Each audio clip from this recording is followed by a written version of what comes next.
நிஜமான கதைகளு சுவையோடு சுகமாக உருவான கதைகளு.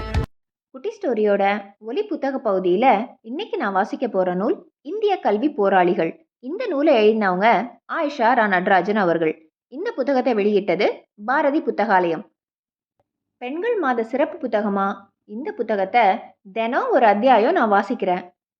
பெண்களோட விடுதலை பெண்களால் மட்டும் சாத்தியமானதில்லை. பெண் விடுதலைக்காக போராடிய பலரை பற்றியும் இந்த புத்தகத்தில் சொல்லப்பட்டிருக்கு. பெண்கள் மாத சிறப்பு புத்தகமா இந்த புத்தகத்தை உங்களுக்கு அறிமுகப்படுத்துறதுல எனக்கு ரொம்ப மகிழ்ச்சியும் சந்தோஷமும். அறிமுகம். கல்வியாளர்களே அறிந்திடாத ஆளுமைகள். அந்நியராட்சியில் நம் நாட்டு மக்களுக்கு கல்வி பணியாற்றிய பழைய தலைமுறை செம்மல்கள் பலரை அறிமுகப்படுத்திய பெருமைக்குரியவர் ஆயிஷா நடராஜன்.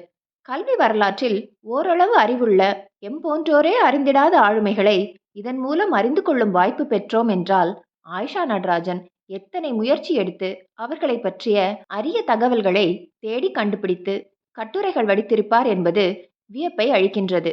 ஆங்கிலேயர் காலத்தில் குருகுல முறையினின்று பள்ளி முறைக்கு மாற்றிய பெருமைக்குரியவர் மெக்காலே பிரபு. அதன் விளைவே குருகுல கல்வியினின்று விடுபட்டு பலரும் ஒன்றாக கற்கும் பள்ளிகள் தோன்றின. அவற்றில் குறைகள் இல்லாமல் இல்லை. கல்வி பெறுவதில் பல்வேறு இடர்பாடுகள் இருந்தன. இந்நூலில் வந்துள்ள சான்றோர் கல்வி மறுக்கப்பட்டவர்க்கும் கல்வி பெறுவதற்கு எடுத்துக்கொண்ட பல்வகை முயற்சிகளை அறிந்திட இவை உதவியது என்றால் மிகையாகாது. கல்வியாளர்கள் பலரும் சமூக சீர்திருத்தவாதிகளாக இருப்பது இயற்கையே. ஆண்களும் பெண்களும் பல்வேறு மதத்தினரும் சாதியினரும் இவ்வேள்வியில் தம்மை இன்னல்கள் சூழ்ந்த நிலையில் ஈடுபடுத்தி கொண்டார்கள் என்பதை அறியும் போது கண்ணீர் வருகிறது. தன்னலமற்ற அவர்களது ஈடுபாடே பலருக்கும் கல்வி கண்ணை திறந்துவிட்டது. நீதிபதி பஷீர் அகமது சயீத் சில இஸ்லாமிய தொழிலதிபர்களிடம் நன்கொடை கேட்டு வந்தபோது, ஆண்களுக்கென்றால் வேண்டுமானால் தருகிறோம், இஸ்லாமிய பெண்களுக்கு கல்வி தேவையில்லை என்று வாதிட்டதை காணும் வாய்ப்பினை பெற்றேன்.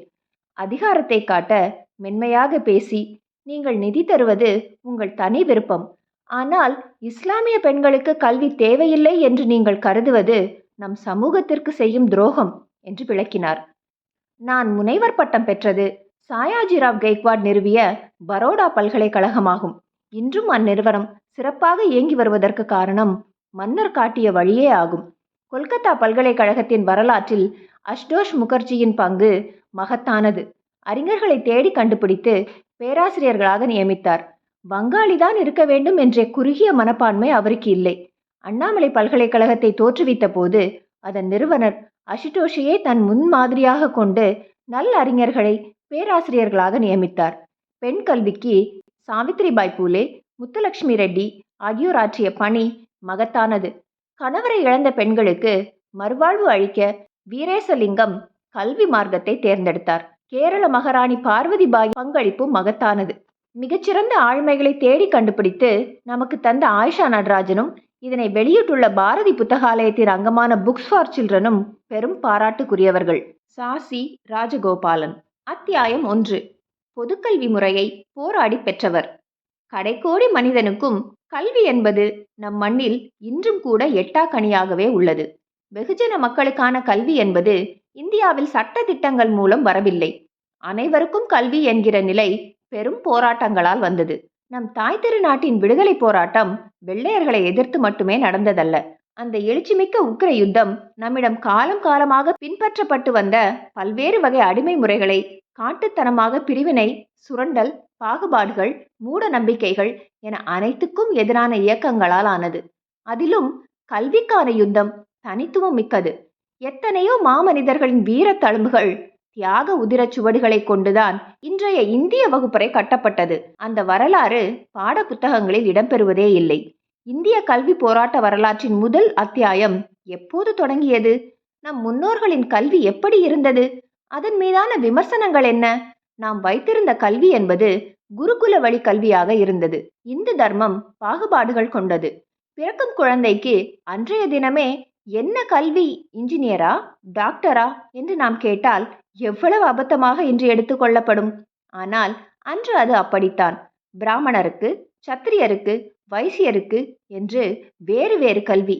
கடைநிலை மனிதர்களான சூத்திரருக்கும் தலித்துகளுக்கும் பெண்களுக்கும் கல்வியே கிடையாது. இஸ்லாமிய கல்வியோ அதைவிட உக்கிரமானது. மதராசாக்களில் அக்கல்வி தீவிர மத கல்வியாக ஆண்களால் ஆண்களுக்கு மட்டுமே என நடத்தப்பட்டது.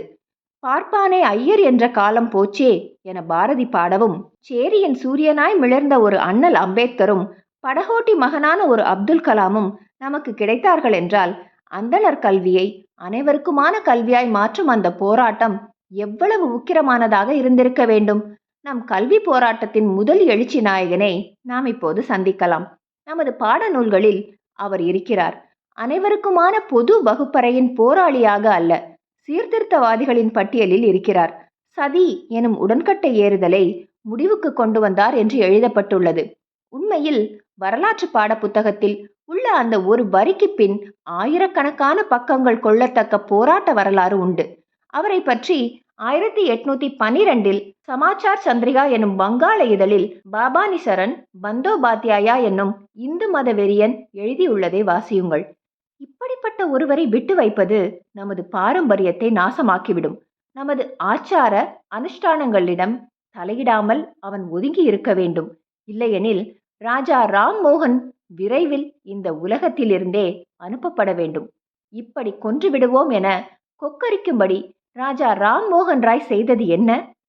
ராஜா ராம்மோகன் ராய் 3 விஷயங்களில் பிரம்மாண்ட எழுச்சியை சாதித்து தந்தார். முதலாவது, பென்டிங் பிரபு எனும் வைஸ்ராயோடு இணைந்து கணவன் இறந்தால் மனைவி உடன்கட்டை ஏறி தானும் தீயில் கருகி சாகும் அந்த காட்டு மிராண்டித்தனத்தை தடுக்க தனி ஆயுதப்படை அமைக்க வைத்தார். இரண்டாவது, டேவிட் ஹேர் என்னும் பிரிட்டானிய கல்வியாளரோடு இணைந்து இந்தியாவின் முதல் பொது பள்ளியான ஆங்கிலோ இந்து பள்ளியையும் ஒரு கல்லூரியையும் தொடங்கி வைத்தார். மூன்றாவது, பிரம்ம சமாஜம் எனும் தனது அமைப்பின் மூலம் பிராமணர் அல்லாதவரையும் புரோகிதராக்கினார். பிரம்ம சமாஜம் அனைத்து மதத்தினருக்குமான முன்னேற்ற கல்வி சங்கமாக இருந்தது. பல முறை உயிரை பணயம் வைத்து சமூக போராளியாக இறுதி வரை உழைத்த ராஜா ராம்மோகன் ராய் 1772 வங்காளத்தின் ரத்னா நகர் பகுதியில் ஒரு வைணவருக்கும் சைவ பெண்ணிற்கும் மகனாக பிறந்தார். வங்காளம், சமஸ்கிருதம், பாரசீகம், அரபிக் போன்ற மொழிகளை இளமையிலேயே கற்றவர். பின்னாட்களில் ஆங்கில அறிஞர் பாப்டிச கிறித்துவ போதகர் வில்லியம் காரிடம் ஆங்கிலம் கற்றார். அத்தோடு ஜெர்மன், பிரெஞ்சு, சீனம் என அவரது பன்மொழி திறன்கள் நம்மை வியக்க வைப்பவை. வில்லியம் காரி, ஹரிஹரானந்தா மற்றும் ராஜாராம் ஆகியோர் நன்றாக இணைந்து 1795 மகா விடுதலை என்னும் பொது நூல் ஒன்றை எழுதுகின்றனர். அதே வருடம் ராஜாராமின் அண்ணன் இறந்துவிட தன்னை வளர்த்து ஆளாக்கிய தான் அன்னையாக பாவித்த அண்ணி உடன்கட்டை ஏறி சாகப் போவதை அறிந்து துடிதுடித்து போய் உயிரையே பணயம் வைத்து அவரை மீட்டார் ராஜாராம். கடும் தீக்காயங்களுக்கு அண்ணி இரையாகிவிட தன் உடலின் தீ தழும்புகளால் வாழ்நாள் போராளியானார் அவர். பின்னாட்களில் சுவாமி விவேகானந்தரும் மகாத்மா காந்தியும் செய்ததைப் போல இந்தியாவெங்கும் சுற்றுப்பயணம் செய்தார். பயணங்களே உண்மையான பாடங்கள் என்ற அவரது வாசகமே காந்தியை ரயில் பயணியாக ஆக்கியது என்பது வரலாறு. இந்தியாவின் சமூக விடுதலைக்கான ஒரே வழி அனைவருக்கும் கல்வி அளிப்பதே என்பதை பயணம் பாடமாக அவருக்கு போதித்தது. அந்த காலகட்டத்தின் பிரித்தானிய ஆட்சி கிழக்கிந்திய கம்பெனி ஆட்சியாகவே இருந்தது. இங்கிலாந்தின் பாப்டிக் கிறிஸ்துவர்களும் கத்தோலிக்க கிறிஸ்துவர்களும் இடையே யார் இந்தியாவை ஆக்கிரமிப்பது எனும் ஒரு வகை மதவாத போட்டியாக இருந்தது. பாப்டிக் கிறிஸ்தவர்கள் பாப்டிச கல்வி, சுதந்திர கல்வி அறிவியலை அது எளிதில் ஸ்வீகரித்தது. மனிதநேய கல்வியாகவும் அது இருந்தது. Raja Rammohan Roy, William Carey, David Hare போன்ற பாப்டிச கல்வியாளர்கள் சார்பில் நின்றார். அவர் ஆங்கில கல்வியை ஆதரித்தார் என்பது உண்மைதான். ஆனால் இன்று பலரும் எழுதுவது போல அவர் ஆதரித்தது மெக்காலே கல்வியை அல்ல, கல்வி சமூக மாற்றத்திற்கான சாவி என்று அவர் எழுதினார். இன்று இருப்பது போன்ற பள்ளிக்கூட அமைப்பு இல்லாத அந்த 1800களின் தொடக்க ஆண்டுகளில் அனைத்து மக்களுக்குமான பொது கல்வி பற்றி சிந்தித்தவர் அவர். அரசுக்கு அவரும் அவரது தோழர்களும் கொடுத்த நிர்பந்தங்கள் வினோதமானவை.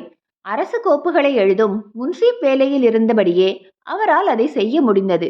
இந்தியாவில் சொற்ப சம்பளத்தில் வாழ்ந்த ஆங்கிலேய அதிகாரிகளுக்கு தாராளமாக கடன் கொடுத்தார் அவர். பதிலுக்கு சமூக சீர்திருத்த பிரமாணங்களை அரசு உத்தரவாக பெற்றவராய் அவர் திகழ்ந்தார். சம்பத் கௌமுதி என்கிற ஒரு பத்திரிகையை தொடங்கி ஆங்கிலம், வங்காளம், பாரசீகம் மற்றும் இந்தி ஆகிய 4 மொழிகளில் அவர் வெளியிட்டார். பொதுக்கல்வி குறித்த அவரது சிந்தனை அதில் விதைக்கப்பட்டது. அவரது கொல்கத்தா ஆங்கிலோ இந்திய பள்ளியில் சாதி பேதமில்லை, பெண்களும் சமமாக கல்வி கற்றனர். 3 மொழி பாடங்கள், கணிதம், அறிவியல், தர்க்கம் இவற்றை பாடமாக போதித்தார்கள். தேர்வு குறித்த அச்சம் கிடையாது. அங்கே அவரது பள்ளியில் காகிதங்களில் பதில்களை எழுதி காட்டுவதை விட விவாதங்களில் பங்கேற்பதற்கு மதிப்பு தரப்பட்டது. எல்லா மதங்களின் சிறப்பு அம்சங்களும் பிழிந்து தரப்பட்டன. விவசாய நிலங்கள், தொழிற்கேந்திரங்கள், கயிறு திரிக்கும் நார்த்தொழில் உட்பட வார வாரம் மாணவர்கள் நேரடியாக கற்கும் கல்வி விஜயம் ஒரு அங்கமாக இருந்தது. மேலை நாட்டு கல்வியின் மனிதநேயம், அறிவியல் சிந்தனை, சமூக விடுதலை போன்ற தத்துவார்த்த சிந்தனைகளை உள்ளடக்கிய பொது கல்வியை 1817 முதல் 1833 வரை தனது அயராத பிடிவாதத்தாலும் பல்வேறு போராட்டங்களாலும் நிறுவிக் காட்டியவர் ராஜாராம் மோகன் ராய். பிரிட்டிஷ் அரசு தனது முதல் பொதுப்பள்ளியை 1833 தொடங்கியது. 1819 தனது மிராத் உல் அக்பாரி நூல் வெளியீட்டு விழாவில் அவரது உரை பொதுக்கல்வி பற்றிய அவரது திடமான கருத்தை முன்மொழிகிறது. தண்ணீர் மூவகையாக கிடைப்பது போல மனிதர்கள் மூவகைப்படுவர். தானாகவே ஊற்றெடுத்து ஆறாக பெருகும் நீர்நிலை போல தாங்களாகவே கற்பவர்கள் முதல் ரகம். தேக்கி வைக்கப்படும் குளம், ஏரி, கிணற்று நீர் போல வாய்ப்பு கிடைத்தால் கல்வியில் சிறப்போர் 2வது ரகம். 3வது வகை மக்கள் பாலைவனம் போல. அவர்களுக்கு எந்த வசதி வாய்ப்பும் இல்லை. குடிநீரே இல்லாத இடங்களுக்கு குழாய்கள் மூலமாவது கால்வாய் மூலமாவது தண்ணீர் கிடைக்க வைப்பது அரசின் கடமை. அதே போலத்தான் கல்வி வாய்ப்பே இல்லாத அடித்தள மக்களிடம் கல்வியை எடுத்து செல்வதும் அரசாங்கத்தின் கடமைதான். இன்றைக்கும் பொருந்தும் மகா வாசகம் அல்லவா? மத நிறுவனங்களான மடாதிபதிகள், தர்காக்கள், ஆதீனங்கள் கொடுத்து வந்த பாகுபாடு நிறைந்த அறிவியல் சிந்தனையற்ற கல்வியை அரசின் செயல்பாடாக மாற்றிய போராளி ராஜாராம் மோகன் ராய். நமது கலாச்சார கூறுகளுடன் மேற்கத்திய சீர்திருத்த கருத்துக்களை இணைத்து தரப்படுவதே உண்மை கல்வி என்று சாதித்தவர் ஆவார். உடன்கட்டை ஏறுதல் முதல் பலதார மன வாழ்க்கை வரை பலவற்றிற்கு முற்றுப்புள்ளி வைத்து பெண்களுக்கான சொத்துரிமையை மீட்கும் போராட்டத்தை தொடங்கியது போலவே பொதுப்பள்ளி அரசின் கடமை என்பதை இங்கிலாந்து வரை சென்று வாதிட்டு பெற்றவர். 1833 அவர் இங்கிலாந்திலேயே காலமானார். அதே வருடம் இந்திய கல்வி சீர்திருத்தங்களை அமல்படுத்தியது ஆங்கிலேயர் ஆட்சி. இந்தியர்களின் கல்விக்கு கிழக்கிந்திய கம்பெனி பொறுப்பேற்கவில்லை எனில் பிரித்தானிய அரசு அந்த பொறுப்பை ஏற்கும் என்று நேரடியாக பென்டின் பிரபுவை கல்வியின் பொறுப்பாளராக நியமிக்கிறார் விக்டோரியா மகாராணி. சாதி மதத்தின் பெயரால் கட்டப்பட்ட கைவிலங்குகள் தகர்ந்து அனைவரும் ஒன்றாக உட்கார்ந்து படிக்கும் முதல் வகுப்பறை கட்டப்பட்டது. தனது அயராத உழைப்பினால் இந்தியாவின் அனைத்து வகை மக்களுக்கும் சமூக நீதிக்கான பாதையை கட்டமைத்த சீர்திருத்த மாமனிதர் இதோ இங்கே உறங்குகிறார் என இங்கிலாந்தின் பிரிஸ்டலில் உள்ள ராஜாராம் மோகன் ராயின் கல்லறையில் எழுதப்பட்டுள்ளது. ராய் கனவு கண்ட பொது பள்ளிகளை நாம் அடைந்து விட்டோமா எனும் கேள்வி ஒருபுறம் சமீபத்தில் 2013 படமாக்கப்பட்ட அவரது இறுதி தருணங்கள் குறித்த பிரித்தானிய ஆவணப்படம் த ராஜா அண்ட் த பீப்புள் கடைசியாக அவர் ஸ்டேபிள்டனில் ஒரு மாதிரி பள்ளியை பார்வையிடுவதோடு முடிகிறது. இந்தியாவில் மட்டுமல்ல, ஆஸ்திரேலியா, சிங்கப்பூர் மற்றும் ஜிம்பாப்வே, பர்மா, ஜிப்ரால்டர் என தனது ஏனைய காலனிகளிலும் ராஜாராம் மோகன் ராய் பாதிட்ட பொது பள்ளி முறையை பிரித்தானிய அரசு அறிமுகம் செய்ததை ஆவணப்படம் விவரிக்கும் போது நமக்கு சிலிர்க்கிறது. ராஜாராம் மோகன் ராய் இந்திய மறுமலர்ச்சியின் தந்தை மட்டுமல்ல, பொது பள்ளி முறையை 17 நாடுகளில் கொண்டு வர கிரியா ஊக்கியாக இருந்த ஆசிரியர்களின் ஆசிரியர். ஆனால் 1834 இந்தியா வந்த மெக்காலே நமது ராஜாராம் மோகன் ராயின் பொது கல்வியை வெறும் குமாஸ்தா கல்வியாக சுருக்கியது வேறு கதை. பாரதி புத்தகாலயம் வெளியிட்ட இந்த நூலை நீங்க அச்சு வடிவில் வாங்கணும்னா அதற்கான லிங்கை நாங்க டிஸ்கிரிப்ஷன்ல கொடுத்துருக்கோம்.